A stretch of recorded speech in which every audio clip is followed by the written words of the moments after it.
Supremo Tribunal Federal, neste dia 27 de outubro de 2021, cumprimentando em especial os eminentes ministros, nosso decano, ministro Gilmar Mendes, ministro Ricardo Lewandowski, ministra Carmen Lúcia, ministro Dias Toffoli, ministro Luiz Roberto Barroso, ministro Edson Fachin, ministro Alexandre de Moraes e ministro Cássio Nunes Marques. Cumprimento ainda o doutor Augusto Aras, Procurador-Geral da República, as senhoras e os senhores advogados que já se encontram na nossa sala virtual. Passo a palavra à senhora secretária para a leitura da ata da sessão anterior. Ata da 33ª Sessão Extraordinária do Plenário do Supremo Tribunal Federal, realizada por videoconferência em 21 de outubro de 2021. Presidência da senhora ministra Rosa Weber, vice-presidente. Presentes à sessão, os senhores ministros Gilmar Mendes, Ricardo Lewandowski, Carmen Lúcia, Dias Toffoli, Roberto Barroso, Edson Fachin, Alexandre de Moraes e Nunes Marques. Ausente, justificadamente, o senhor ministro Luiz Fux, presidente. Procurador-Geral da República, doutor Antônio Augusto Brandão de Aras. Abriu-se a sessão às 14h19, sendo lida e aprovada a ata da sessão anterior. Consulto os eminentes pares sobre eventual reparo ou complementação a serem feitos na ata e, nada havendo, declaro-a aprovada. Apregou para continuidade de julgamento as ações diretas de inconstitucionalidade 6050, em que requerente a Associação Nacional dos Magistrados da Justiça do Trabalho, a ação direta de inconstitucionalidade 6069, em que requerente o Conselho Federal da Ordem dos Advogados do Brasil, e a ação direta de inconstitucionalidade 6082, em que requerente a Confederação Nacional dos Trabalhadores na Indústria, todas sob a relatoria do ministro Gilmar Mendes e pertinentes às ODS 8, Trabalho Decente e Crescimento Econômico, 9, Indústria, Inovação e Infraestrutura, 10, Redução das Desigualdades e 16, Paz, Justiça e Instituições Eficazes. Relembro, senhores ministros, que na assentada anterior apreciamos as preliminares invocadas nestes feitos e que foram rejeitadas por unanimidade de votos, nos termos do voto do eminente relator, mesma oportunidade em que extinguimos, por perda superveniente de objeto, a primeira das ações que já, então, está solucionada. Eu passo a palavra ao eminente relator para que profira seu voto. Presidente, boa tarde. Cumprimentar a Vossa Excelência, cumprimentar todos os colegas do plenário, cumprimentar especialmente também a ministra Carmen Lúcia e dizer da alegria desse retorno gradual ao plenário do Tribunal. E como Vossa Excelência já proclamou, nós estamos analisando em conjunto as ações diretas 5.870, 6.050, 6.069 e 6.082.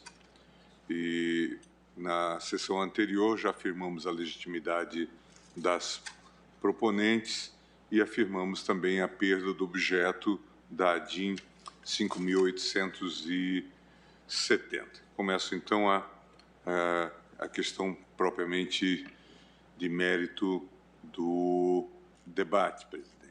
Digo o seguinte: quanto ao direito delitual e funções de reparação por danos extrapatrimoniais, discute-se nessas ações de controle abstrato de forma ampla a constitucionalidade do regime jurídico de reparação de danos extrapatrimoniais inaugurados na CLT pela reforma trabalhista de 2017. Antes de me dedicar aos limites impostos à determinação do valor de reparação, volto minha atenção à análise do dano, elemento essencial para que se fale em responsabilidade civil e, consequentemente, em dever de indenizar. O dano é conceito de difícil delimitação e pode ser compreendido como a lesão a um bem jurídico. Costuma-se diferenciar esse tipo de dano em dois tipos, patrimonial e extrapatrimonial. Os danos patrimoniais materiais geralmente são definidos sem muita dificuldade, em regra como aqueles que atingem os bens corpóreos ou incorpóreos da vítima, como uma casa, um automóvel ou o direito de crédito do cidadão. Os danos extrapatrimoniais, por sua vez, ensejam certa divergência na doutrina quanto à sua precisa definição, especialmente quando considerados sinônimo de danos morais. O professor Sérgio Cavalieri Filho ensina que por muito tempo houve restrição à ideia de se reparar financeiramente a dor ou a angústia, tidas como fundamentos do dano moral. Com a superação dessa percepção, passou-se a admitir o ressarcimento pelo dano moral, desde que não cumulado com o dano material. Atualmente, não restam dúvidas sobre a possibilidade de se compensar o dano moral previsto na Constituição de 88, artigo 5º, inciso 5º e 10, e na legislação infraconstitucional, independentemente da configuração de dano patrimonial ou não. A doutrina reconhece, ademais, que o dano extrapatrimonial não se restringe ao dano moral. Judite Martins Costa, por exemplo, enumera como espécies de dano extrapatrimonial os danos à pessoa ou à personalidade, constituído pelos danos morais em sentido próprio, isto é, os que atingem a honra e a reputação, os danos à imagem, projeção social da personalidade, os danos à saúde, os danos à integridade psicofísica, inclusos os danos a projeto de vida e ao livre desenvolvimento da personalidade, os danos à vida de relação, inclusive o prejuízo de afeição e os danos estéticos. Isso está em Os Danos à Pessoa no Direito Brasileiro e a Natureza de Sua Reparação, Judite Martins Costa, revista da Faculdade de Direito da Universidade Federal do Rio Grande do Sul. Na mesma linha, Nelson Rosenwald defende uma tipologia aberta dos danos extrapatrimoniais, chamando atenção para o deslocamento do sentido da responsabilidade civil para o fato jurídico lesivo, sintoma da proliferação de danos decorrentes do aumento de interesses merecedores de tutela, que indica a necessidade de superação da dicotomia dano material ou dano moral. Uma categoria de dano extrapatrimonial que se destaca no direito do trabalho é o chamado dano existencial. De origem italiana, é conceituado pela jurisprudência trabalhista como aquele cuja principal característica é a frustração do projeto de vida pessoal do trabalhador, impedindo a sua efetiva integração à sociedade, limitando a vida do trabalhador fora do ambiente de trabalho e o seu pleno desenvolvimento como ser humano, em decorrência da conduta ilícita do empregador. TST, recurso de revista tal. Segundo Flávio Tartucci, para uma primeira classificação dos danos morais em sentido próprio, o dano moral causa na pessoa dor, tristeza, amargura, sofrimento, angústia e depressão. É um dano moral in natura, que consiste no que a pessoa individualmente considerada sente em face da violação de um direito seu por um ato ilícito de outro. A ocorrência de dano dá ensejo ao dever de indenizá-lo. Surge, então, a responsabilidade civil, que se opera com o objetivo de reparar ou compensar o dano causado a terceiro decorrente de uma ofensa a direito alheio. Sem adentrar nas discussões doutrinárias acerca das múltiplas funções da reparação civil, a jurisprudência desta Corte parece ter se estabilizado no sentido de reconhecer que a reparação tem um duplo efeito, qual seja o de recompor os danos e, ao mesmo tempo, de desestimular a conduta ilícita. Destaco, nesse sentido, o entendimento firmado por esta Corte no julgamento do AI 455, 846. A orientação que a jurisprudência dos tribunais tem consagrado no exame do tema, notadamente no ponto em que o magistério jurisprudencial, pondo em destaque a dupla função inerente à indenização civil por danos morais, enfatiza, quanto a tal aspecto, a necessária correlação entre o caráter punitivo da obrigação de indenizar, punitive damages, de um lado, e a natureza compensatória referente ao dever de proceder à reparação patrimonial de outro. Isto está no AI 455-846 da relatoria do ministro Celso de Mello. Feitas essas breves considerações teóricas sobre os elementos compositivos do dano e do dever de indenizar, aborda-se em seguida as especificidades do regime jurídico de indenização por danos extrapatrimoniais, sobretudo após a edição da Lei 13.467 de 2017. Regime jurídico da indenização por danos extrapatrimoniais na consolidação das leis do trabalho. Até o advento da reforma trabalhista, a Justiça do Trabalho se utilizava das normas do direito civil, artigos 186 e 927 do Código Civil, e do direito constitucional, artigo 5º e 10 da Constituição, para julgar as ações por ressarcimento de danos morais ocorridos no âmbito laboral, uma vez que a CLT nada tratava sobre a matéria. O diálogo de fontes entre, de um lado, o direito do trabalho, do outro, o direito civil e o direito constitucional, foi inaugurado pela doutrina e placitado na jurisprudência. As ações por danos morais relacionadas à relação de trabalho, inicialmente, suscitaram dúvidas quanto à competência da Justiça Comum ou da Justiça do Trabalho. O Superior Tribunal de Justiça declarava a competência da Justiça Comum para instruir e julgar a causa, uma vez que a matéria era tratada a partir do regramento estabelecido pelo próprio Código Civil. Com a Emenda Constitucional 45 de 2004, o artigo 114, inciso 6 da Constituição, atribuiu competência à Justiça do Trabalho para processar e julgar ações de indenização por dano moral ou material decorrentes da relação de trabalho. Curiosamente, a Emenda Constitucional 45 convalidou a legalidade do dano moral decorrente das relações de trabalho, ainda que, à época, fosse a consolidação das leis trabalhistas omissa a esse respeito. Isto é, o constituinte derivado parece, em silêncio eloquente, ter superado as controvérsias acerca da incidência do regime de responsabilidade civil extrapatrimonial no âmbito das relações do trabalho, ao fixar a competência da Justiça Especializada para processar e julgar as pretensões deduzidas a partir dessas causas de pedir.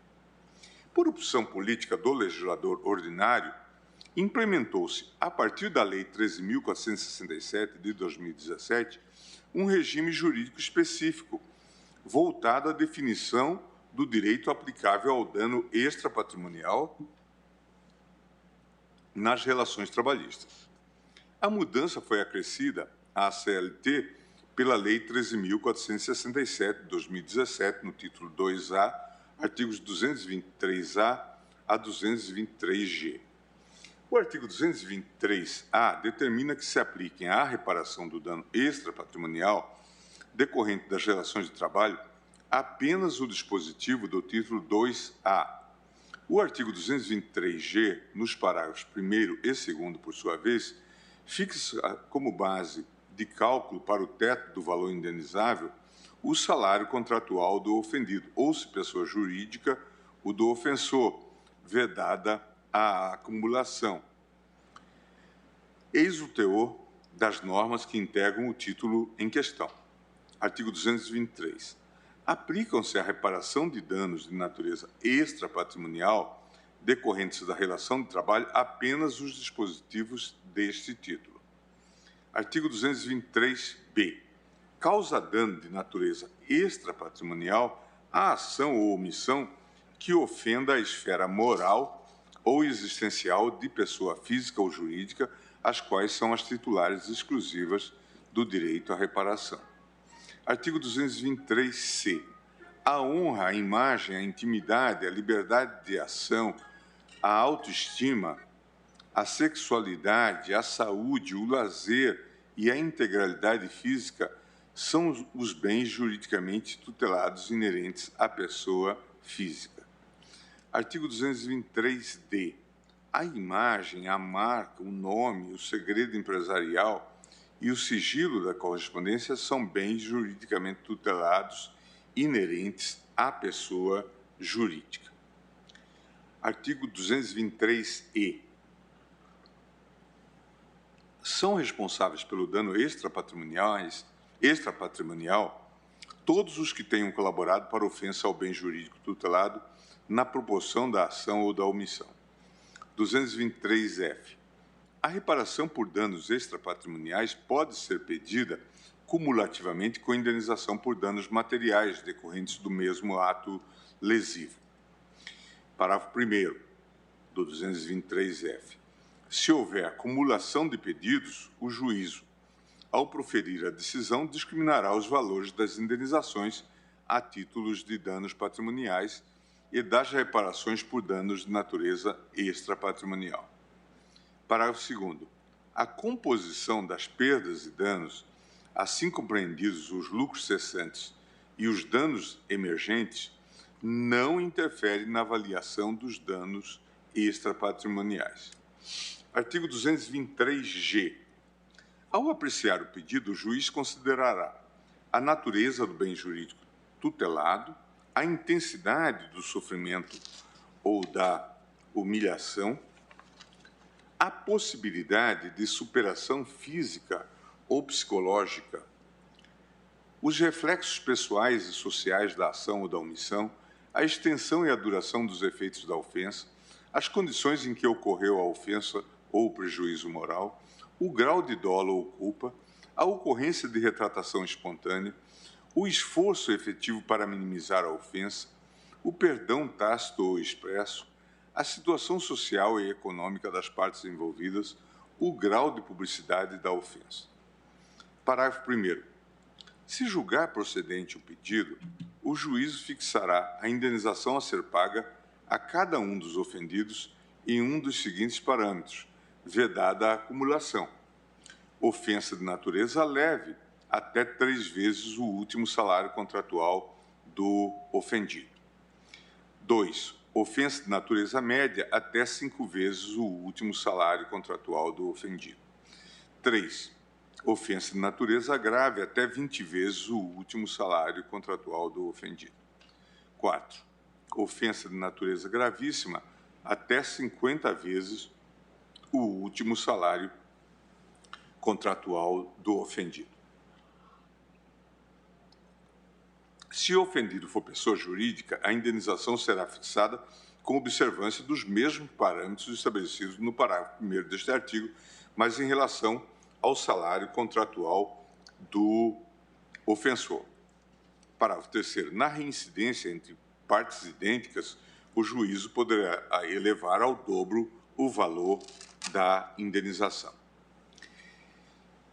Ainda que a maior parte dos artigos contidos no referido título 2A não tenham sido objeto de impugnação específica nas ações ora em julgamento, no bojo da ADIM 6.069, o Conselho Federal da Ordem dos Advogados arguiu a inconstitucionalidade do referido artigo 223-A da CLT, naquilo que este dispositivo delimitou que aplicam-se à reparação de danos de natureza extrapatrimonial decorrentes da relação de trabalho apenas os dispositivos deste título. De acordo com o requerente, o referido dispositivo violaria o princípio constitucional da isonomia, artigo 5º caput da Constituição, dentre outras razões, porque a Constituição contempla a amplitude da indenização por dano extrapatrimonial, de modo que a sua aplicação não poderia ficar restrita ao título 2A da CLT. Ainda conforme a parte autora, o artigo 223-A da CLT não só afastaria a aplicação do artigo 944 do Código Civil, que mede a indenização pela extensão do dano, como também desconsideraria as proteções constitucionais conferidas às relações de trabalho, artigo 7º, e ao meio ambiente, artigo 225. Posição semelhante a essa foi perfilhada pela PGR, em seu parecer, juntado aos autos na ADIM 5.870, mesmo que, na referida ação, não tenha sido impugnada a constitucionalidade do artigo 223-A da CLT. Foi somente em petição incidental, juntada aos autos da referida ADIM, que a PGR pleiteou a declaração de inconstitucionalidade por arrastamento dos artigos 223-A e 223-C da CLT. De acordo com a PGR, restou clara a pretensão do legislador da Lei 13.467 de promover o isolamento disciplinar dos direitos fundamentais de personalidade na órbita das relações de trabalho para submeter-lhes à referida restrição reparatória. Ainda conforme a Procuradoria, esse isolamento disciplinar, redutor da tutela jurídica de direitos existenciais no âmbito das relações de trabalho, enseja restrição de direitos fundamentais determinada pela condição de empregado ou prestador de serviço da vítima em face do ofensor. Contraria-se com essa fórmula a relevância da posição ocupada pelo trabalho e pelo meio ambiente de trabalho saudável na ordem constitucional, em violação aos artigos 1º, 4º, 170, 193 e 225, parágrafo 3º da Carta Magna. Nega-se ainda a amplitude do direito fundamental à indenização por acidente de trabalho, previsto no artigo 7º, inciso 28 da Constituição. A meu ver, essas posições são tributárias de um movimento de críticas da doutrina trabalhista, que imputaram à Lei 13.467 de 2017 a tentativa de extirpar das relações de trabalho a incidência por empréstimos do regramento e dos princípios gerais de responsabilidade civil derivados do direito civil e do direito constitucional. Nesse ponto, Augusto César Leite de Carvalho, por exemplo, assevera que o novo artigo 223-A da CLT tenta excluir a proteção constitucional ou mesmo a do Código Civil, quiçá a do direito comparado, ao prever que somente os dispositivos a ele seguintes tutelariam a personalidade do trabalhador. No mesmo sentido, Maurício Godinho e Gabriela Neves Delgado defendem que o novo título 2A da CLT tenta descaracterizar o avanço cultural e jurídico por meio da nítida equalização de situações e conceitos jurídicos distintos. Segundo a nova lei, não cabe mais falar em dano moral, estético e correlatos.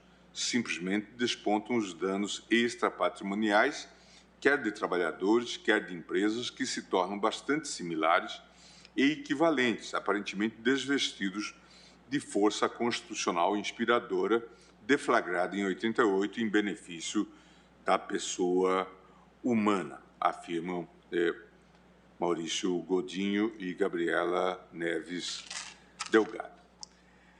Com todas as mais respeitosas vênias a esses entendimentos, parece-me que a pecha de inconstitucionalidade atribuída ao artigo 223-A da CLT é inspirada por uma desconfiança, por assim dizer, congênita da doutrina a respeito dos objetivos norteadores da Lei 13.467 de 2017. Digo isso porque a disciplina legislativa em momento algum afastou e nem poderia afastar a aplicação dos princípios constitucionais que regem as relações de trabalho, seja no âmbito do regramento dos danos extrapatrimoniais, seja em qualquer outra dimensão das relações jurídicas trabalhistas. Ainda que a norma prevista no artigo 223-A expressamente circunscreva o tratamento da reparação extrapatrimonial às disposições do título 2A, é inequívoco que, ao apreciar cada caso concreto, o magistrado deverá proceder a uma interpretação íntegra do ordenamento jurídico pátrio, no que se insere o inafastável respeito aos princípios constitucionais. Despiciando ainda observar que eventuais lacunas na aplicação da legislação trabalhista poderão ser colmatadas pelos juízes por meio do recurso à analogia aos costumes e os princípios gerais de direito. Artigo 4º do Decreto-Lei 4657, de 42.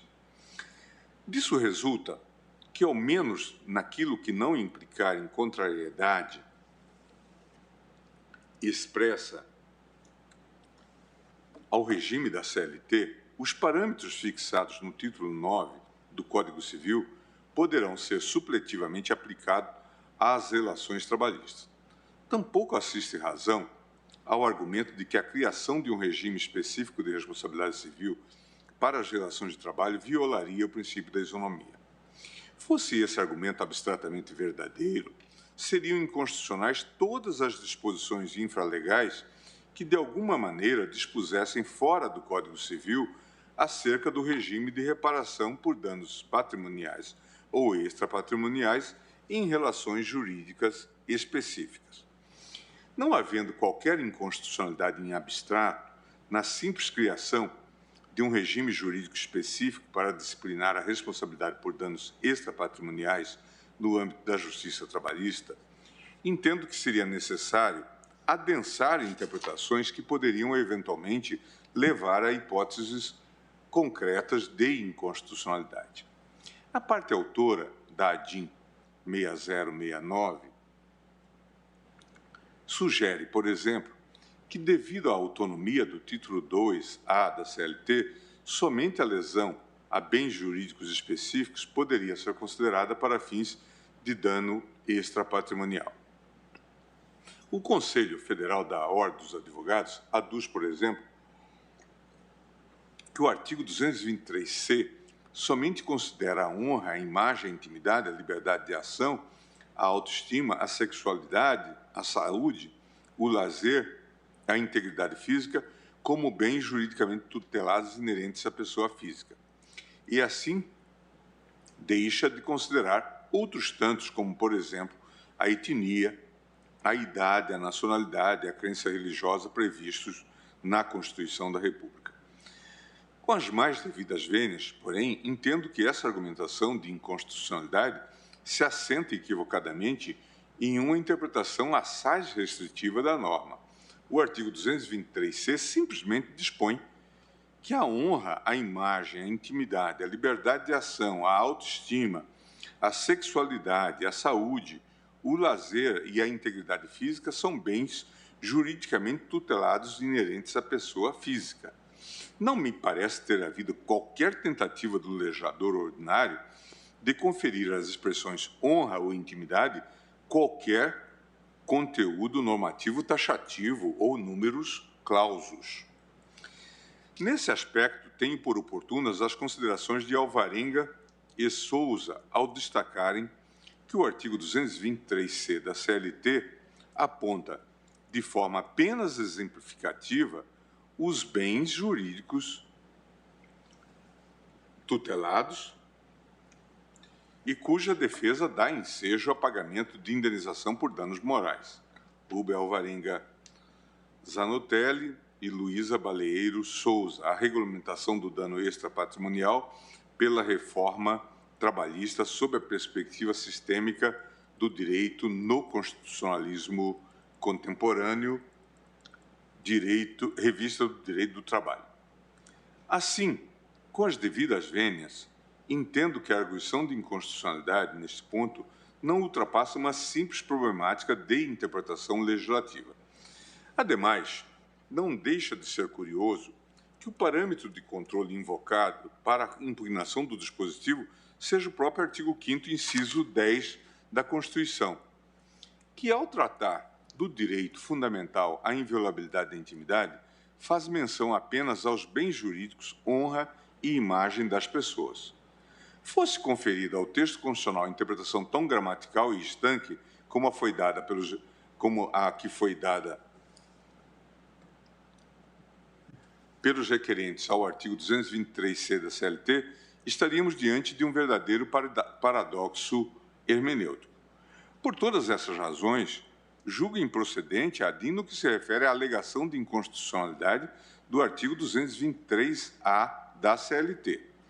Ainda quanto à autonomia do título 2A da CLT, mesmo que este ponto não tenha sido suscitado de forma direta pelos requerentes, considero que existe uma dúvida relevante e que precisa ser dirimida por este STF, no que diz respeito à constitucionalidade do artigo 223B da CLT.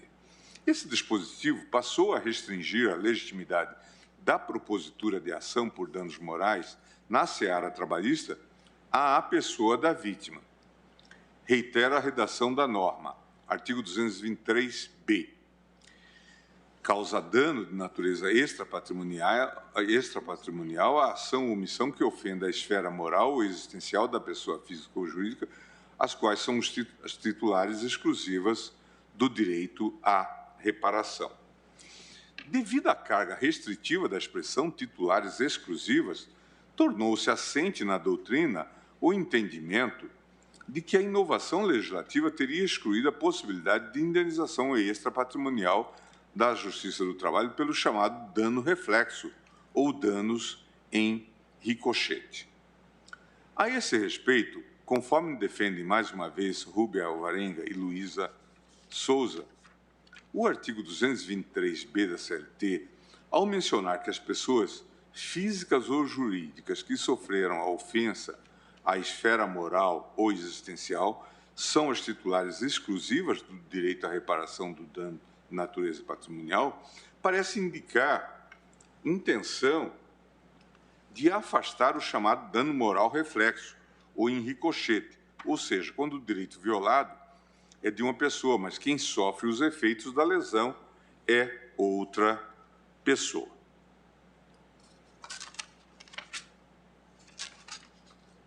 Essa restrição, todavia, parece ter imprimido na Justiça do Trabalho uma minoração do patamar protetivo que resta vigente no sistema do direito civil. O artigo 948 do Código Civil positiva a hipótese do dano reflexo ou danos em ricochete, ao dispor, no caso de homicídio, artigo 948, no caso de homicídio, a indenização consiste, sem excluir outras reparações, no pagamento das despesas com o tratamento da vítima, seu funeral e o luto da família.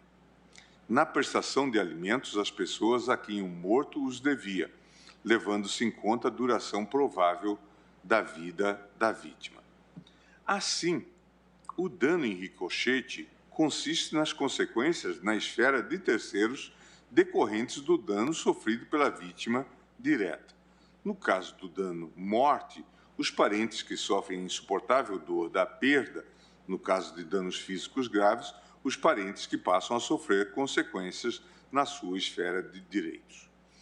No direito civil, os legitimados a propor demandas visando a indenização por dano reflexo está intimamente ligado ao nexo de causalidade, relacionando a proximidade lógica existente entre o interesse lesado da vítima direta com o interesse lesado da vítima indireta.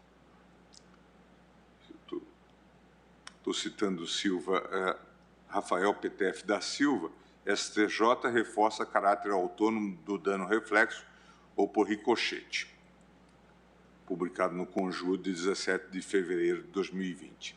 Penso que uma interpretação que desconsiderasse a possibilidade de acionamento da Justiça do Trabalho pela hipótese de dano em ricochete resultaria em estado de absoluta inconstitucionalidade. Essa leitura do artigo 223B da CLT faria com que o largo âmbito de proteção do artigo 5º, inciso 5º da Constituição, restasse esvaziado, na medida em que se inviabilizaria a reparação por acidente de trabalho que resultasse, por exemplo, em morte da vítima. Essa discussão, como se sabe, ganhou uma grande relevância na Justiça do Trabalho nos últimos anos, principalmente por conta dos graves e tristes acidentes ocorridos na mina do Córrego do Feijão, em Brumadinho, Minas Gerais, na data de 25 de janeiro de 2019, que vitimaram fatalmente, aproximadamente, 250 trabalhadores próprios e terceirizados e outros cidadãos não trabalhadores da empresa.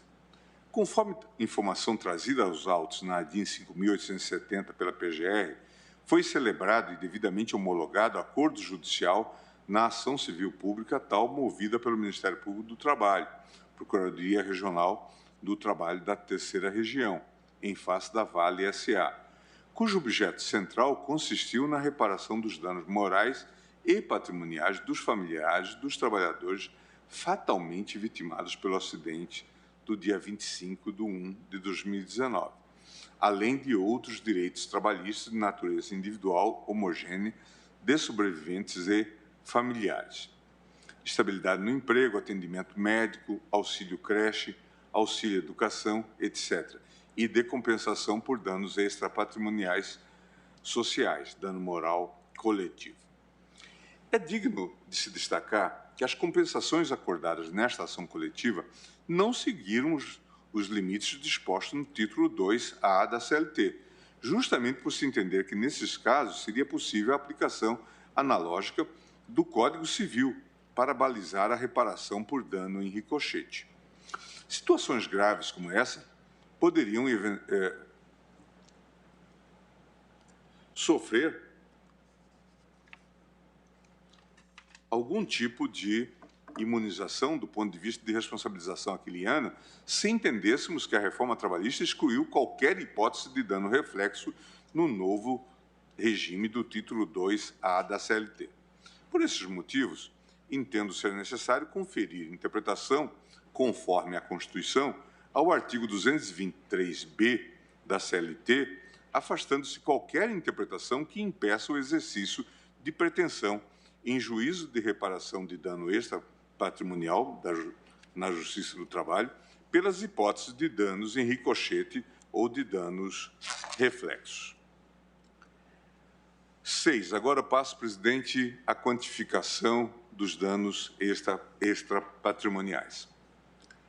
O aspecto central das arguições de inconstitucionalidade, ora apreciadas, diz respeito ao artigo 223G da CLT, em especial ao seu parágrafo 1º, que fixou, com base no salário mínimo, valores referência de piso e de teto para a quantificação da sanção reparatória dos danos extrapatrimoniais. Sobre esse ponto, as partes autoras sustentam que a norma em questão violaria os princípios constitucionais da reparação integral do dano, da livre convicção racional do magistrado, da proporcionalidade e da razoabilidade e da proteção do trabalho e da proibição do retrocesso social. Compreendo que, a despeito das especificidades do regulamento trabalhista, o debate sobre a constitucionalidade da tarifação de indenizações cíveis, a rigor, é mais amplo e se insere na tortuosa discussão acerca dos limites do legislador na antecipação abstrata dos elementos da reparação por responsabilidade civil aquiliana. Trata-se de debate que, entre nós, traça suas origens no período pré-constitucional. Antes do advento da Constituição Federal de 88, era comum que os tribunais aplicassem analogicamente diplomas legislativos que previam valores máximos de reparação por danos materiais ou morais em situações específicas. Nesse sentido, além da Lei 5.250, Lei de Imprensa, foi muito citada nas discussões trazidas nas sustentações orais, a Lei 4.117, Código Brasileiro de Telecomunicações, por exemplo, definia que o valor da indenização por calúnia, difamação ou injúria deveria ser fixado entre 5 e 100 salários mínimos. De forma semelhante, o Código Brasileiro de Aeronáutica, Lei 7.565, de 86, dispunha que a responsabilidade do transportador, artigos 123, 124 e 222, parágrafo único, por danos ocorridos durante a execução do contrato de transporte, artigos 233, 234, parágrafo 1º, 245, estaria sujeito aos limites estabelecidos neste título. Artigo 257, 260, 262, 269 e 277. Todos esses diplomas legislativos compunham o chamado Sistema de Tarifação Legal de Indenização, o qual consistiria na previsão pelo legislador do montante da indenização correspondente a determinados eventos danosos. Estou citando texto do ministro Paulo de Tarso Sanseverino, princípio da reparação integral, indenização no Código Civil. Com a promulgação do novo texto constitucional e a inauguração da disciplina do seu artigo 5º, inciso 5º, que consolidou o princípio da reparação integral do dano, o STF foi chamado a discutir se o modelo de tarifação teria ou não sido recepcionado pela nova ordem. A jurisprudência consolidada deste tribunal sugere que a constitucionalidade dos sistemas legais de tarifação depende da natureza do dano reparado. Nesse sentido, quando do julgamento do RE 636-331, de minha relatoria, entendi pela constitucionalidade do tabelamento fixado na Convenção de Varsóvia, por se tratar apenas de indenização por dano material. O assunto foi analisado novamente durante o julgamento do ARE 766-618, relator ministro Roberto Barroso, em que se reconheceu a constitucionalidade da padronização do quanto indenizatório por extravio de bagagem prevista na Convenção de Varsóvia. Assim, como se percebe, há certo consenso quanto à tarifação dos danos materiais. Não acontece o mesmo, porém, quando se trata de indenização por danos extrapatrimoniais. Nessa seara, o caso paradigmático da jurisprudência da STF, sem dúvida, relaciona-se à discussão da recepção da lei de imprensa pela nova ordem constitucional. No julgamento do RE 447584, relator ministro César Peluso, que declarou a não recepção do artigo 52 da Lei 5.250, de 67, Lei de Imprensa, assentou-se que toda limitação prévia e abstrata ao valor de indenização por dano moral, objeto de juízo de equidade, é incompatível com o alcance da indenizabilidade irrestrita assegurada pela atual Constituição da República. Na ocasião, acompanhei o voto do relator, ressaltando que a Constituição, na verdade, faz uma opção clara no sentido da preservação de valores. Claro que a liberdade de imprensa tem um valor fundamental na democracia e deve ser preservada. Todavia, não há de se fazer em detrimento de valores centrais, como a própria expressão da dignidade da pessoa humana. A lei de imprensa foi novamente objeto de análise da Corte quando do julgamento da ADPF 130, ocasião em que se declarou não recepcionada referida lei na sua integralidade. Colho o trecho da ementa do julgado. Proporcionalidade entre liberdade de imprensa e responsabilidade civil por danos materiais, danos morais e materiais. Sem embargo, a excessividade indenizatória é em si mesma poderoso fator de inibição da liberdade de imprensa em violação ao princípio constitucional da proporcionalidade. A relação de proporcionalidade entre o dano moral ou material sofrido por alguém e a indenização que lhe caiba receber, quanto maior o dano, maior a indenização, opera no âmbito interno da potencialidade da ofensa e da concreta situação do ofendido. Nada tendo a ver com essa equação, a circunstância em si da veiculação do agravo por órgão de imprensa, porque, senão a liberdade de informação jornalística deixaria de ser um elemento de expansão e de robustez da liberdade de pensamento e de expressão, lato sensu, para se tornar um fator de contração e de esqualidez dessa liberdade. Em se tratando de agente público, ainda que injustamente ofendido em sua honra e imagem, subjaz à indenização uma imperiosa cláusula de modicidade. Isso porque todo agente público está sob permanente vigília da cidadania. E quando o agente estatal não prima por todas as aparências de legalidade e legitimidade no seu atuar oficial, atrai contra si mais fortes suspeitas de um comportamento antijurídico francamente sindicável pelos cidadãos. A DPF 130, relator o ministro Carlos Brito.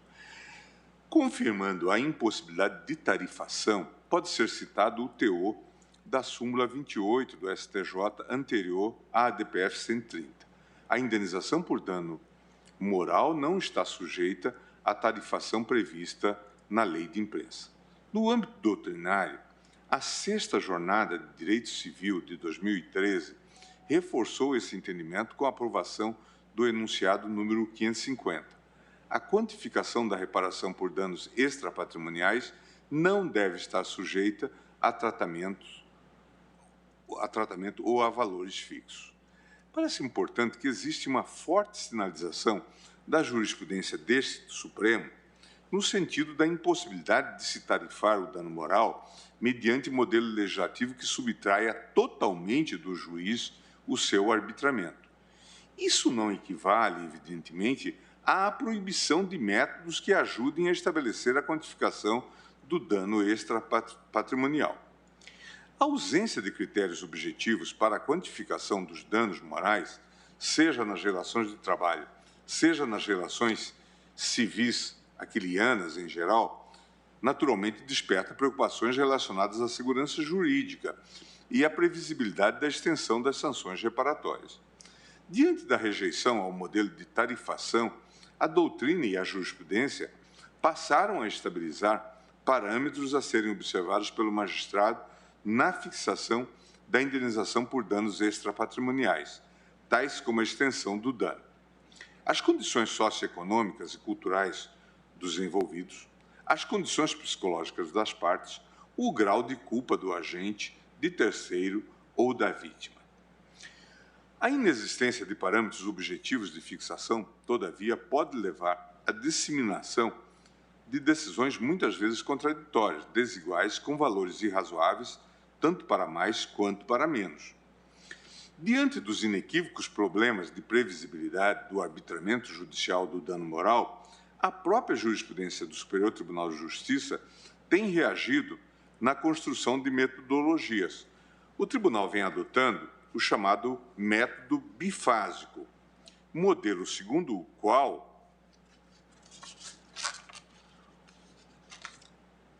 o julgar primeiro analisa um valor básico para a reparação, considerando o interesse jurídico lesado e um grupo de precedentes. E depois verifica as circunstâncias do caso concreto, gravidade do fato em si, culpabilidade do agente, culpa concorrente da vítima, condição econômica das partes, entre outros fatores, para fixar o valor definitivo da indenização. Isso está em Flávio Tartucci, Direito Civil, volume 2. O método desenvolvido pelo ministro Paulo de Tarso Sanseverino, a partir de sua tese de doutorado defendida na Universidade Federal do Rio Grande do Sul, sob a orientação da professora Judite Martins Costa, consiste em dividir a fixação do valor em duas fases. Em um primeiro momento, chega-se a uma quantificação de um valor básico, com base na gravidade do fato em si. Por exemplo, em um caso de morte, procura-se analisar um grupo de casos semelhantes na jurisprudência, verificando-se como tem sido quantificada a indenização, chegando-se a uma média extraída dos casos catalogados. Em um segundo momento, após quantificar o valor básico, por exemplo, de 500 salários mínimos, segundo a jurisprudência da STJ, no caso de homicídio, passa-se a fixação definitiva da indenização, trabalhando-se com as circunstâncias do caso para elevar ou diminuir esse montante. Nesse momento, o magistrado deve considerar a gravidade do fato em si, a culpa do ofensor eventual culpa concorrente da vítima, situação econômica do ofensor, etc.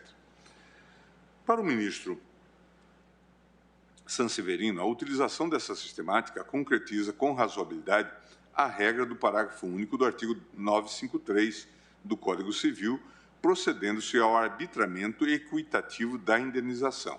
Isso está em responsabilidade civil no Código Civil de 2002 e a jurisprudência do STJ, sexta jornada de direito civil.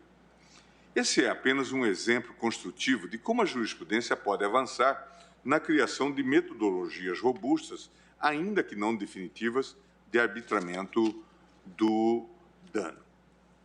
Então, eu venho agora no ponto 8.2, presidente, e falo da interpretação conforme a Constituição do artigo 223-G da CLT. As dificuldades de parametrização do quanto indenizatório na esfera civil naturalmente desbordaram para o direito do trabalho.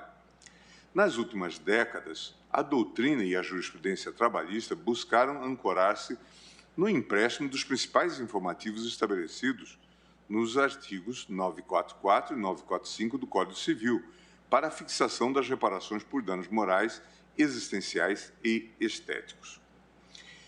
Como destacado por Alexandre Agra Belmonte, desse diálogo de campos entre o direito civil e direito do trabalho, seria possível extrair para a magistratura trabalhista os parâmetros de fixação dos danos extrapatrimoniais. A. O princípio da preferência pela reparação in natura ou equivalente, prático, se possível, tempestiva e suficiente.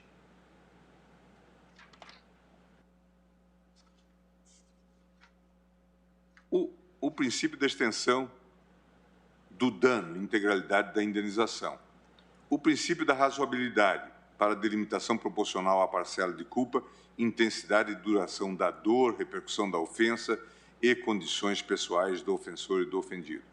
O princípio da tripla ou tríplice função, caráter compensatório, dissuasório e exemplar. Isso está em Alexandre Agra Belmonte, responsabilidade por danos morais nas relações do trabalho, revista do TST. Esse esforço doutrinário, porém, não logrou a uniformização jurisprudencial nem em termos de metodologia hermenêutica, tampouco em termos de garantia de tratamento isonômico entre as mais diversas situações caracterizadoras do dano extrapatrimonial das relações de trabalho. A título de exemplo, podemos citar os seguintes precedentes do TST. R 21.4300, redução do quantum indenizatório para 300 mil pelas sequelas de ordem psíquico-emocional enfrentadas por bancária aposentada por invalidez por ter sido vítima de sequestro e cárcere privado. Recurso de revista 103.300, mantida a condenação de 500 mil à empregada de banco reintegrada por via judicial que sofreu assédio moral, inclusive com negativa de acesso a plano de saúde, tendo o empregador reiteradamente promovido restrição cadastral, isolamento e discriminação. Aí, RR mantido o valor de 400 mil de indenização por danos morais decorrentes de assédio moral sofrido por empregada de banco que ficou 5 meses sem função designada como forma de retaliação. Recurso de revista 781, redução de indenização fixada em 1 milhão para 250 mil por dano causado na face esquerda do empregado, gerando deformidade parcial, além de perda muscular no ombro e no braço esquerdo.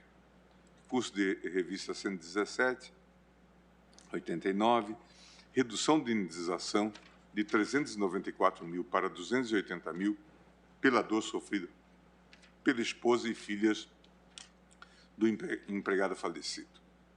Recurso de revista 2828, majoração do valor de indenização para 350 mil por óbito de empregado em transporte de empregados. Aí, RR 6400, manutenção de indenização em 30 mil por assédio moral decorrente de homofobia. A IRR 20.0000, manutenção do valor de 100 mil a título de indenização por assédio sexual. Recurso de revista 55700, redução do valor de 600 mil para 200 mil reais a título de indenização por dispensa discriminatória sofrida por empregado de banco. Esse cenário de ausência de uniformização jurisprudencial chamou a atenção do Congresso Nacional, que buscou, na reforma de 2017, introduzir na CLT parâmetros para identificar a existência do dano e para estabelecer o valor devido pela lesão. Os dispositivos atacados na DIN, em exame, inseriram no ordenamento jurídico uma espécie de tarifação de indenização, levando em consideração o salário do ofendido, parágrafo 1º do artigo 223-G, ou do ofensor, no caso de pessoa jurídica agredida, parágrafo 2º do artigo 223-G, tudo nos termos do artigo 223-G, a seguir novamente reproduzido. Ao apreciar o pedido, o juiz considerará a natureza do bem jurídico tutelado, a intensidade do sofrimento da humilhação, a possibilidade de superação física ou psicológica, os reflexos pessoais e sociais da ação ou da omissão, a extensão e a duração dos efeitos da ofensa, as condições em que ocorreu a ofensa ou o prejuízo moral, o grau de dolo ou culpa, a ocorrência de retratação espontânea, o esforço efetivo para minimizar a ofensa, o perdão tácito ou expresso, a situação social e econômica das partes envolvidas, o grau de publicidade da ofensa. Parágrafo 1º. Se julgar procedente o pedido, o juízo fixará a indenização a ser paga a cada um dos ofendidos em um dos seguintes parâmetros, vedada a acumulação. Ofensa de natureza leve, até 3 vezes o último salário contratual do ofendido. 2. Ofensa de natureza média, até 5 vezes o último salário contratual do ofendido. Ofensa de natureza grave, até 20 vezes o último salário contratual do ofendido. 4. Ofensa de natureza gravíssima, até 50 vezes o último salário contratual do ofendido. O desvendamento do histórico legislativo do parágrafo 1º do artigo 223-G não deixa dúvidas de que o Congresso Nacional pretendia reagir à suposta ausência de objetividade dos critérios utilizados pela magistratura trabalhista. Os incisos referidos do referido parágrafo 1º do artigo 223-G da CLT não constavam da proposição original do projeto de lei e foram acrescidos a partir de acolhimento parcial das emendas 662 do deputado Paulo Abiac, o PSDB Minas, 399 do deputado João Gualberto, PSDB da Bahia, e 430 do deputado Vitor Lippe, PSDB São Paulo. O parecer da comissão especial que analisou o projeto de lei da Câmara, número 38, da relatoria do deputado Rogério Marinho, deixa claro que a inclusão dessas emendas partiu do diagnóstico de que a insegurança jurídica gerada pela falta de balizas objetivas deveria ser corrigida. Leio. Reconhecemos a importância do tema, mesmo porque o pagamento de indenização, quando verificado o dano, está previsto na Constituição Federal nos termos do inciso 10 do artigo 5º. Com o que não podemos concordar, todavia, é a total falta de critério na sua fixação. Na Justiça do Trabalho, segundo dados do próprio TST, em torno de 1% a 2% das ações ajuizadas no ano de 2016 tratavam exclusivamente de indenização por dano moral ou existencial. Entretanto, esses dados não levam em consideração o fato de que quase todas as ações trabalhistas trazem um pedido acessório de indenização por danos morais, fundada muitas vezes em mero descumprimento da legislação trabalhista. Como há um vácuo nas leis de trabalho quanto ao tratamento da matéria, os pedidos são formulados com base na legislação civil, a qual também não oferece critérios objetivos para lidar com o tema. A ausência de critérios objetivos e o alto nível de discricionariedade conferidos ao magistrado na fixação judicial dessas indenizações, dizia o parecer de Rogério Marinho, trazem insegurança jurídica, lesando a isonomia de tratamento que deve ser dada a todos os cidadãos. Não é raro que se fixem indenizações díspares para lesões similares em vítimas diferentes.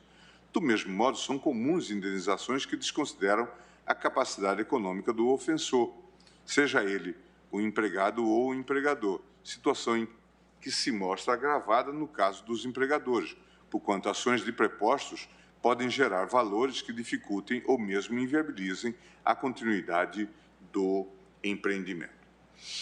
A despeito da nobre intenção do legislador, compreendo que a jurisprudência deste Supremo e dos tribunais superiores, nos casos multicitados no presente voto, se assentou no sentido da impossibilidade de lei ordinária prescrever valores máximos de dano moral, seja no âmbito das relações trabalhistas, seja no âmbito da responsabilidade civil aquiliana em geral. Ainda que a classificação das modalidades de dano prevista no parágrafo 1º do artigo 223-G, de acordo com as ofensas leve, média, grave ou gravíssima, pudesse eventualmente ser preenchida com critérios jurisprudenciais concretos, fato é que, a partir do enquadramento de uma ou mais situações fáticas dentro de um mesmo rótulo de gravidade, o magistrado torna-se impossibilitado de traduzir de forma plena a dor e o sofrimento imaterial da vítima em medida reparatória quantificável para além do teto estabelecido na lei. Displicendo aduzir que o entendimento da incompatibilidade da tarifação com os referidos princípios constitucionais. Nesse sentido, Maurício Godinho Delgado e Gabriela Neves aduzem que o artigo 223-G, parágrafo 1º, inciso 1 a 4, estabelece a tarifação da indenização por dano extrapatrimonial, se esquecendo de que a Constituição da República afasta o critério de tarifação da indenização por dano moral em seu artigo 5º, inciso 5º, ao mencionar enfaticamente a noção de proporcionalidade. Nesse contexto, a interpretação lógico-racional, sistemática e teleológica desses dispositivos legais rejeita a absolutização do tarifamento efetuado pela nova lei, considerando a tabela ali exposta basicamente como um parâmetro para a fixação indenizatória pelo magistrado, mas sem prevalência sobre a noção jurídica advinda do princípio da proporcionalidade e razoabilidade. Na mesma linha, Rayane Raiol e Ana Gomes asseveram que a limitação do valor da indenização por danos morais, feita pela Lei 13.467, de forma prévia e abstrata, mostra-se incompatível com a indenização irrestrita garantida pela Constituição Federal, uma vez que, para se averiguar a proporcionalidade entre o dano e a reparação, devem ser levadas em conta as peculiaridades do caso.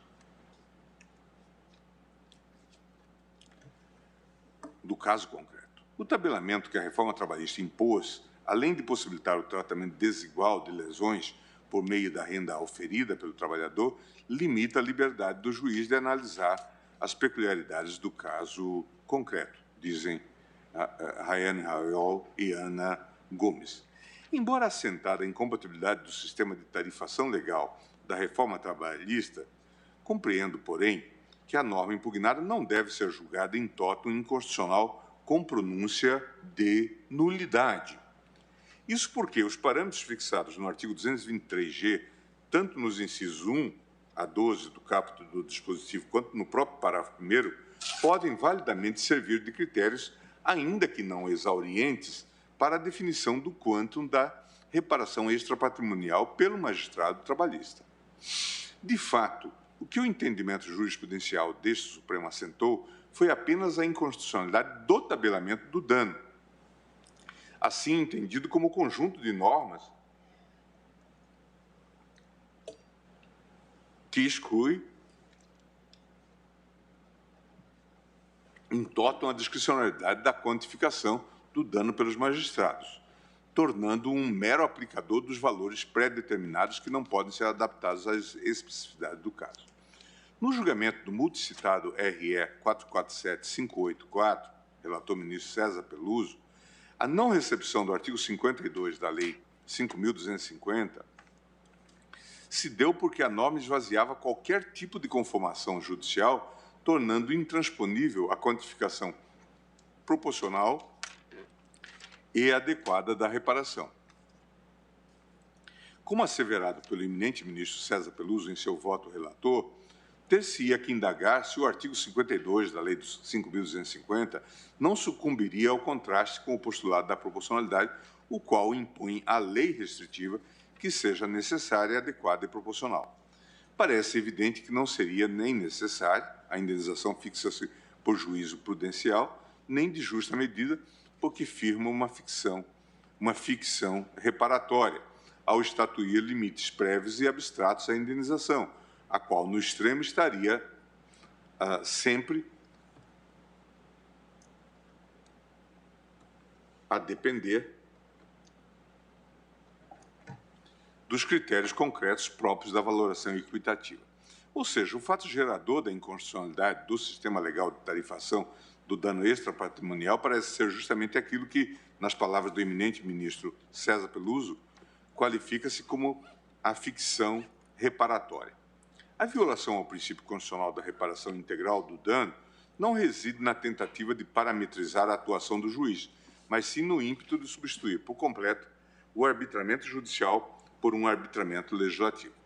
Ressalvada a fixação antecipada do dano pela lei, porém, entendo que inexiste inconstitucionalidade na opção legislativa que não esvazia, mas apenas restringe a discricionalidade judicial a partir da listagem de critérios interpretativos que devem ser considerados na quantificação do dano. A consagração de parâmetros legais objetivos, aliás, é não apenas constitucional, mas desejável, na medida em que eles podem balizar o livre convencimento racional motivado do juiz. Chama a atenção, a propósito, que a própria ANAMATRA, na petição inicial, na ADIM 5.870, tenha requerido que este Supremo mantivesse a validade dos incisos 1 a 4 do parágrafo 1º do artigo 223-G, porém dando-lhe interpretação conforme para ser utilizado como parâmetro e não como limite.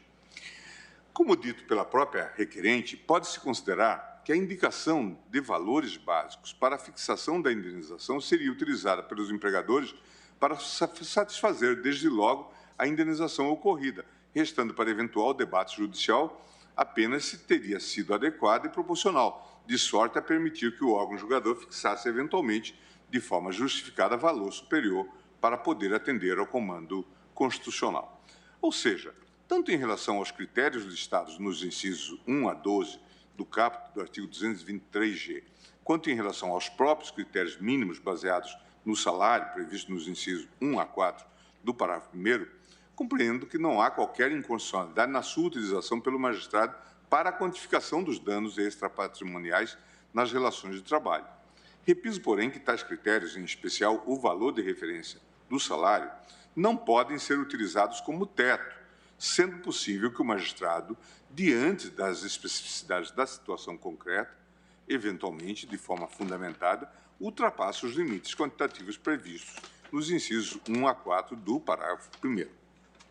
Assim, por todo exposto, presidente, eu estou julgando parcialmente procedente as ADIMs para conferir interpretação conforme a Constituição ao artigo 223-G da CLT, assentando que os critérios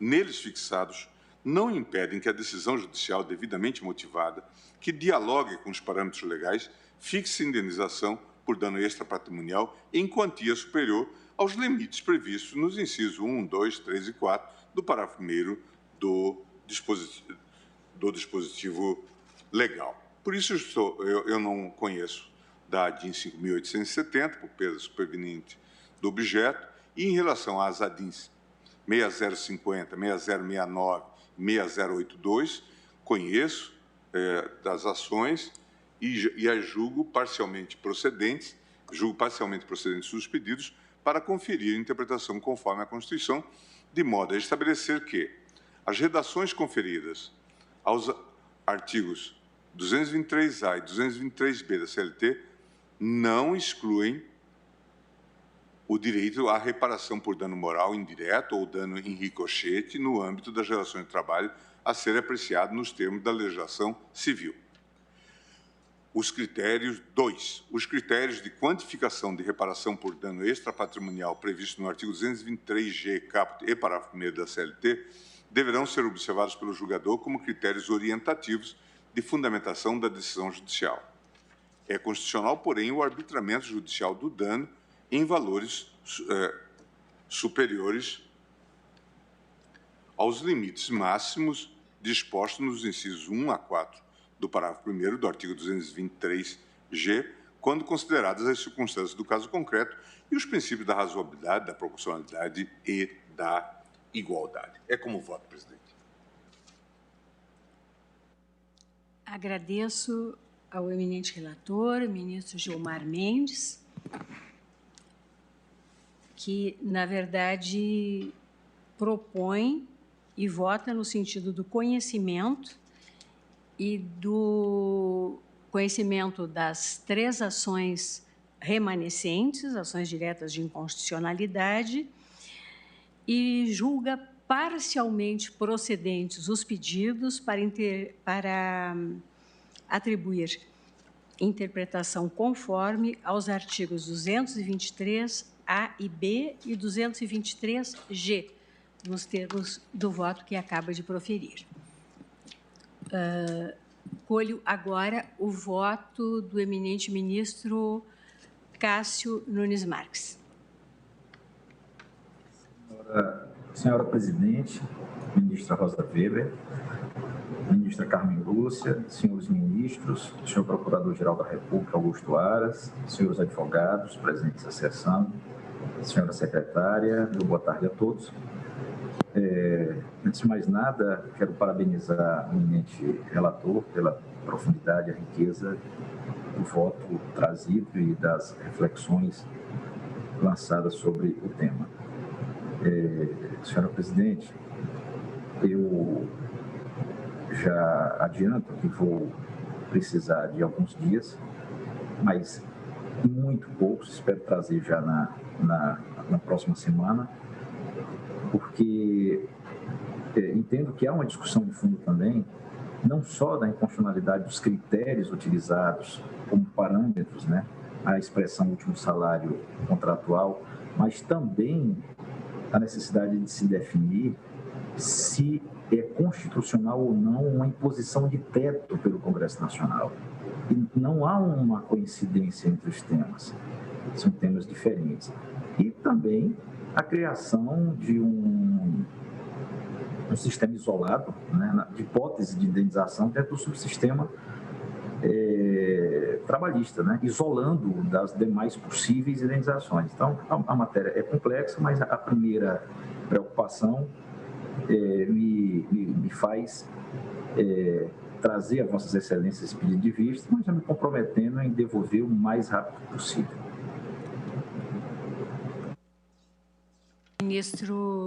Obrigada, ministro Nunes Marques, que está pedindo vista regimental. Então, eu consulto, porque o doutor Alberto Pavi levantou a mão, não sei se para alguma observação, ou se eu compreendi mal o doutor Alberto Pavi. Sim. Pois não? Eminente presidente, apenas uma observação é que o deferimento nos termos propostos pelo ministro implica a procedência integral do pedido da ação da ANAMATRA e não parcial. É essa a observação que eu queria apresentar. Muito obrigado. Obrigada, doutor Pavi. Ministro Gilmar? Estou mantendo. Então, eu vou proclamar o resultado provisório após o voto do eminente relator, onde conhece das ações diretas de inconstitucionalidade e, no mérito, julga procedente os pedidos nos termos do voto que acabou de proferir, para efeito de interpretação conforme à Constituição Federal, pediu vista o eminente ministro Nunes Marques. julgamento encerrado nesta data.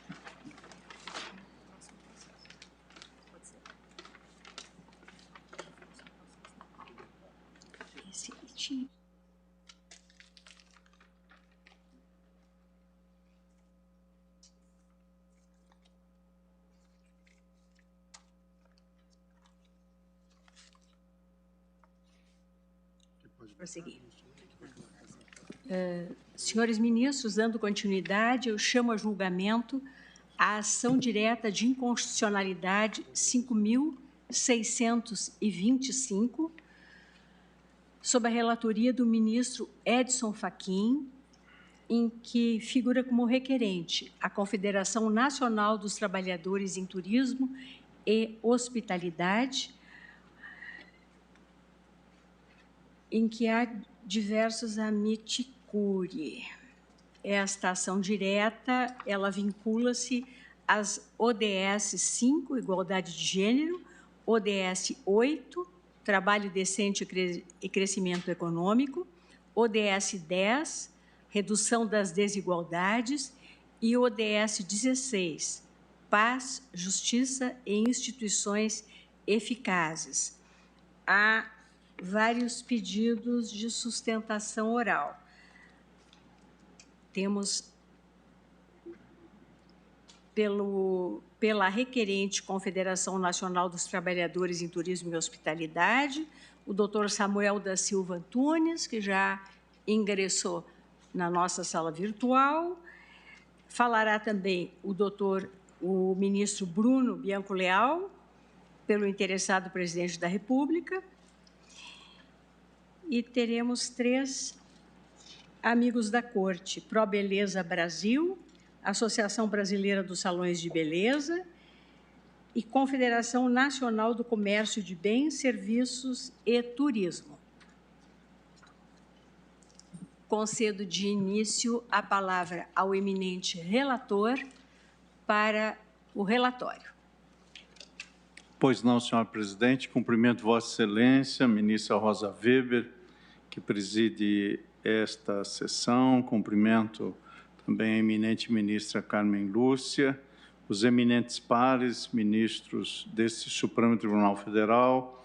Também cumprimento os ilustres advogados que se fazem presente nesta sessão virtual e, por igual, o professor Dr. Augusto Aras, Procurador-Geral da República, bem assim o eminente ministro Bruno Bianco, ministro advogado-chefe da Advocacia Geral da União.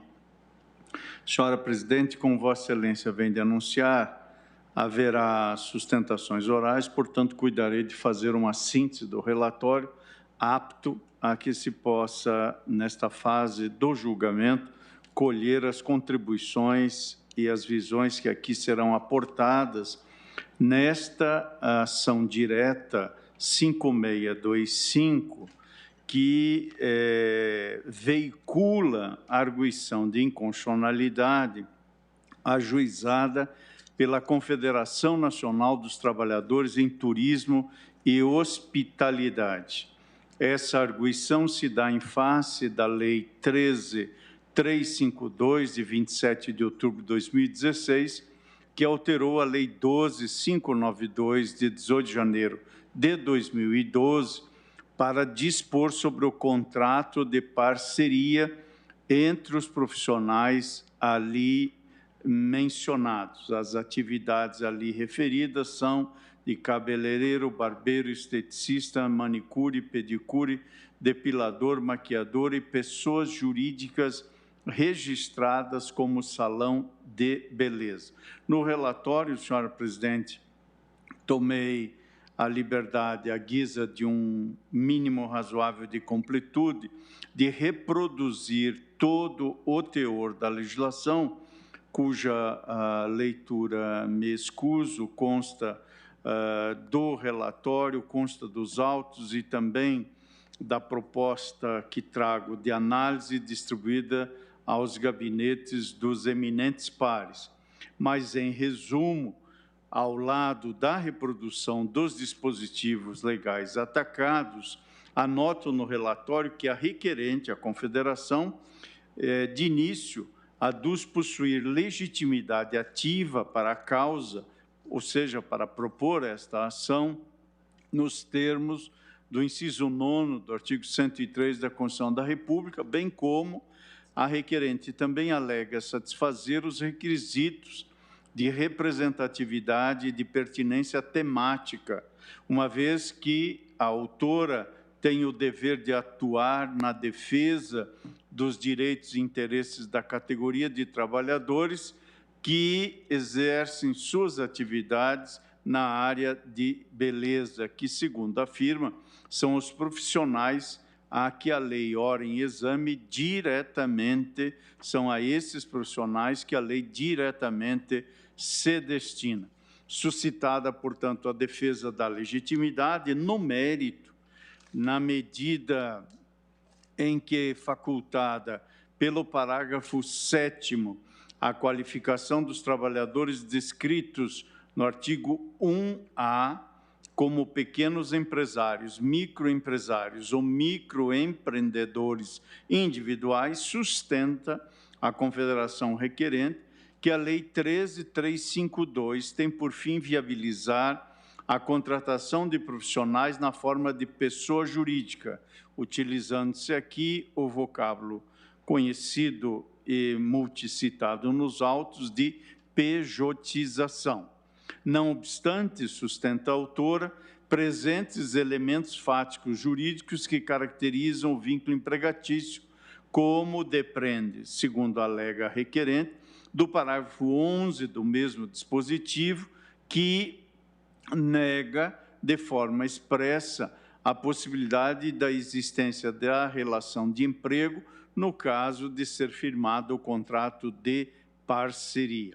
Expõe a autora que a lei impugnada com objetivo nítido são as expressões que colho da inicial, de fraudar o direito ao recebimento de verbas trabalhistas decorrentes da relação de emprego, pois precarizaria o trabalho no setor e promoveria notório retrocesso social em ofensa à Constituição da República e às normas internacionais das relações de trabalho, normas ratificadas pelo Brasil. Defende ainda que, por reduzir a esfera de proteção social, a Lei 13.352 de 2016 contraria os preceitos constitucionais da dignidade da pessoa humana e da valorização do trabalho, em objeção ao status constitucional conferido à relação de emprego e à função social que deve cumprir o contrato de trabalho. Conclui que, dos fundamentos jurídicos constantes da manifestação do Ministério do Trabalho e do Ministério Público do Trabalho, relativos à aprovação e à sanção desta Lei 13.352, foram dados subsídios suficientes ao Congresso Nacional e à Presidência da República para a compreensão dos prejuízos da lei aos profissionais e ao fisco, que ratificados são, nesta oportunidade, nas alegações da autora e, em seu modo de ver, que conduzem ao necessário reconhecimento da inconstitucionalidade, pelo que pugna pela procedência da ação para ver declarada a inconstitucionalidade integral da Lei 13.352. Adotado o rito do artigo 12 da Lei 9.868, o Senado Federal, em sede de informações, veio aos autos e posicionou-se pela improcedência da ação direta nos termos em que sintetizam no relatório.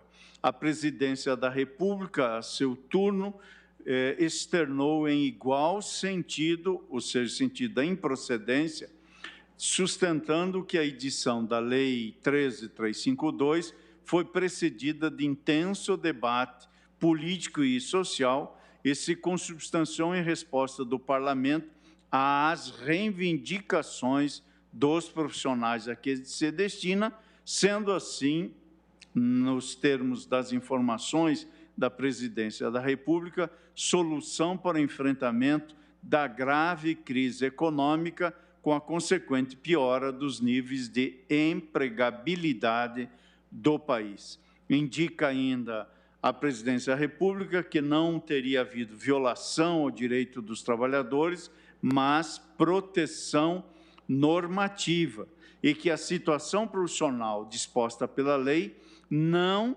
traz vínculo de emprego. Portanto, ressalta que nas circunstâncias em que o salão parceiro disponibiliza o espaço físico, a estrutura e a cartela de clientes a profissionais liberais, com a repartição dos valores percebidos pela prestação de serviço, fica evidenciada a relação de cooperação e não de subordinação. Conclui ainda que a finalidade foi a de regulamentar e dar segurança jurídica para a celebração do contrato de parceria. A Advocacia Geral da União preambularmente opinou pelo não conhecimento da ação direta e vencida a preliminar no mérito pela improcedência do pedido nos termos do robusto parecer que vem aos autos nesta direção, sustentando que a lei questionada estabelece modalidade contratual própria para profissionais autônomos e que a celebração do contrato é facultativa e permite a formalização das relações mantidas no respectivo ramo de atividade, conferindo-lhes segurança jurídica, não havendo, no entender da AGU, diminuição na proteção social conferida aos trabalhadores pela Constituição Federal. A Procuradoria-Geral da República também se manifestou e, quanto ao mérito, indicou posicionamento pela procedência do pedido, entendendo que viola a proteção constitucional deferida à relação de emprego, a norma contida no artigo 1º-A, parágrafo 11º, da Lei 12.592, inserido pela impugnada Lei 13.352. Portanto, a percepção que traz a colação em seu também robusto pronunciamento a Procuradoria-Geral da República é no sentido de que a noção contemporânea de subordinação jurídica expande-se para além da sujeição pessoal do empregado a ordens e comandos do empregador e alcança situações em que o trabalhador se insere na dinâmica da atividade empresarial, cumprindo objetivamente regras e protocolos com vistas a realizar as finalidades empresariais, caracterizando a denominada subordinação estrutural. Sustenta ainda o Ministério Público, em sua douta manifestação, que as normas disciplinadoras do contrato de parceria e aqui impugnadas frustram os valores sociais do trabalho e da livre iniciativa e o pleno emprego como objetivo da ordem econômica constitucional, nos termos do inciso 8º do artigo 170 da Constituição. Foram admitidos diversos amici curiae. Nesta perspectiva do transcurso pessoal, apenas noticio, senhora presidente, que o feito houvera sido indicado para a pauta de julgamentos virtuais iniciada em 5 de junho de 2020 e houve pedido de destaque no plenário virtual pela anotação que tenho do eminente ministro Alexandre de Moraes. Nesta assentada também em registro que voltou o feito ao plenário virtual em sessão de 11 a 18 de junho de 2015 e antes do pedido de destaque, sempre na forma regimental do eminente ministro Dias Toffoli, os eminentes ministros Alexandre de Moraes e Gilmar Mendes já houveram apresentado os seus votos em sentido distinto da posição que ali este relator havia inscrito. Senhora Presidente, esse é, em síntese, o relatório, creio que mais que suficiente para que agora possamos aurir as sustentações orais. Agradeço ao ministro Luiz Edson Fachin e proponho que ouçamos, antes do intervalo regimental, a sustentação oral da requerente, Confederação Nacional dos Trabalhadores em Turismo e Hospitalidade, Dr. Samuel da Silva Antunes, que está com a palavra. Muito obrigado, Excelência. Excelentíssima senhora ministra presidente, na pessoa de quem cumprimento os demais ministros dessa excelsa corte, excelentíssimo senhor procurador-geral da República, advogados presentes nessa sessão, boa tarde. Inicialmente, Excelência, entendo ser necessário prestar um breve esclarecimento de que a Confederação Nacional dos Trabalhadores em Turismo e Hospitalidade, a Contrato, autora da presente ação, representa uma categoria eclética de trabalhadores, dentre os quais se inserem aí os empregados em salões de beleza, né, que abrange os cabeleireiros, barbeiros, manicures, esteticistas, maquiadores, entre outros profissionais do ramo. E esses profissionais todos se encontram representados por diversos sindicatos do setor por todo o Brasil, que estão filiados a essa confederação. Nesse sentido, Excelência, a propositura da presente ADI, ela se deu em razão do pleito de diversos trabalhadores que, aflitos, buscaram essa confederação para ter o atendimento no sentido de que estavam sofrendo com a necessidade de alteração de seu regimento jurídico dentro da empresa que trabalhavam. Ou seja, estavam sendo quase que obrigados a abrir mão dos seus direitos trabalhistas em razão de uma nova lei que agora estava sendo adotada por seus empregadores.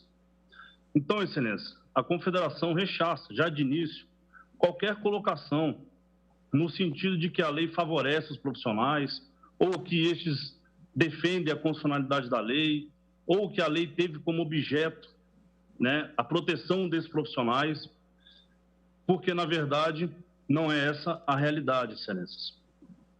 E a única entidade realmente representante dos trabalhadores em nível nacional e que pode falar por eles é essa confederação, sendo que as demais entidades presentes aqui neste feito buscam, na verdade, a defesa de interesses dos empreendedores e empregadores do ramo.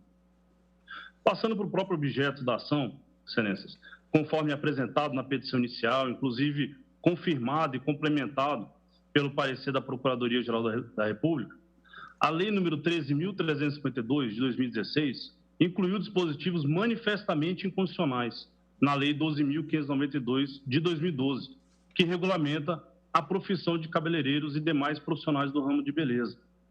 E isso, Excelência, na medida em que instituiu um pseudo-contrato de parceria entre o profissional e o salão. Na verdade, o que a lei instituiu foi um contrato fraudulento, em substituição aos vínculos empregatícios existentes, até então entre os profissionais do ramo e os salões de beleza. O objetivo dessa lei, inclusive, não foi omitido na própria justificativa do projeto que originou a lei, no qual o relator do projeto fundamentou que sua iniciativa tinha como base uma suposta insegurança jurídica, tendo em vista que a relação jurídica dos profissionais de beleza possui elementos próprios da relação de emprego e que, por esse motivo, os tribunais trabalhistas acabavam por reconhecer o vínculo de emprego na referida relação. Olha, Excelências, por óbvio que os tribunais trabalhistas reconheciam a relação de emprego entre os profissionais do salão quando, na análise pelo Poder Judiciário, estavam presentes os pressupostos fáticos jurídicos insertos no artigo 3º da CLT. Ou seja, configurada a subordinação, a habitualidade e a remuneração. Na época da propositura do projeto, inclusive, o Ministério do Trabalho e Emprego foi instado a se manifestar sobre o projeto de lei, tendo emitido nota técnica desfavorável ao prosseguimento da proposta, exatamente por ser inconstitucional, né, e esse foi o argumento utilizado pelo Ministério do Trabalho à época, e apresentar uma série de fissuras que trazia desequilíbrio ao ordenamento jurídico laboral. Na verdade, excelência, o diploma legal, ora sob análise, teve a finalidade exclusiva de afastar o reconhecimento da relação de emprego, mesmo quando configurados todos os requisitos para o reconhecimento de uma relação de emprego. E fez isso por intermédio desse suposto contrato de parceria, no qual o empregado passa a ter um CNPJ e firma um contrato que significa, na verdade, o afastamento dos seus direitos trabalhistas previstos na CLT. Aliás, a própria lei estabelece mecanismos típicos de uma relação de emprego, ou seja, ela traz em seu bojo a tipificação do contrato de parceria exatamente similares aos requisitos da relação de emprego previstos na CLT. Né? Como, por exemplo, quando a lei determina que o salão parceiro centralizará os pagamentos e recebimentos decorrentes da atividade, bem como o recolhimento dos tributos, né, o que está previsto no artigo 1º-A, parágrafo 2º, faz a correlação com a remuneração prevista no artigo 3º da CLT. Quando a lei determina que cabe ao salão parceiro a administração do negócio, faz correlação com a subordinação, já que é o salão que vai determinar os procedimentos e direcionar a atividade da profissão no salão, né? E esses pontos, aliados com a habitualidade da relação de trabalho, deveriam constituir uma relação de emprego, que acaba sendo afastada, né, pelo contrato de parceria, pela lei do salão parceiro, como é chamada, com o intuito exclusivo de conceder aos salões de beleza o desvio dos direitos trabalhistas, que deveriam ser pagos a esses profissionais. O legislador, portanto, excelência, tratou de determinar a não configuração do vínculo de emprego em usurpação à atividade jurisdicional, que poderia, na análise de cada caso concreto, determinar se existe ou não o vínculo de emprego nesses casos, em uma determinada relação jurídica entre um profissional e um respectivo salão de beleza.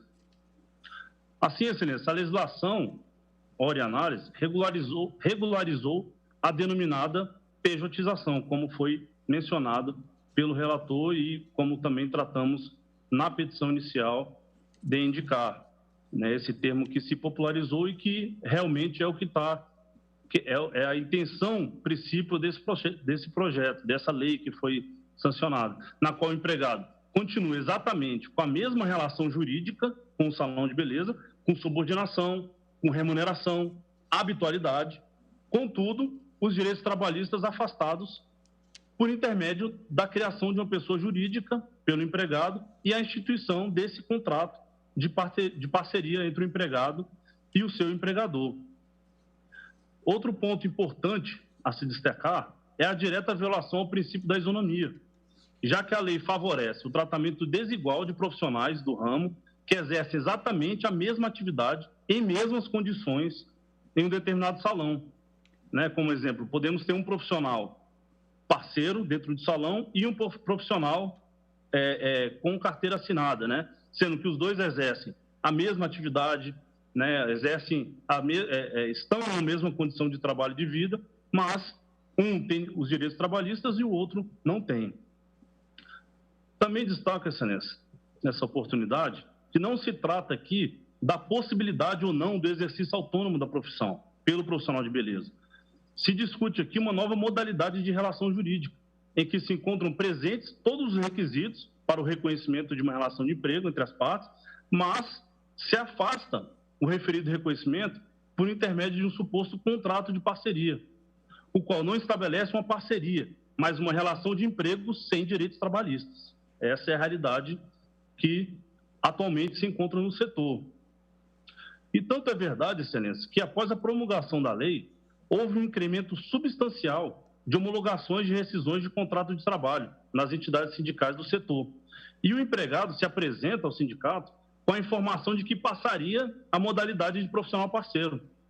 Como exemplo, citamos o Sindicato dos Empregados do Setor em São Paulo, no qual as homologações passaram de uma média de 20 homologações diárias para 60 homologações diárias, sendo que a maioria dessas homologações, os empregados informavam que estavam sendo demitidos para assumir o contrato de profissional parceiro.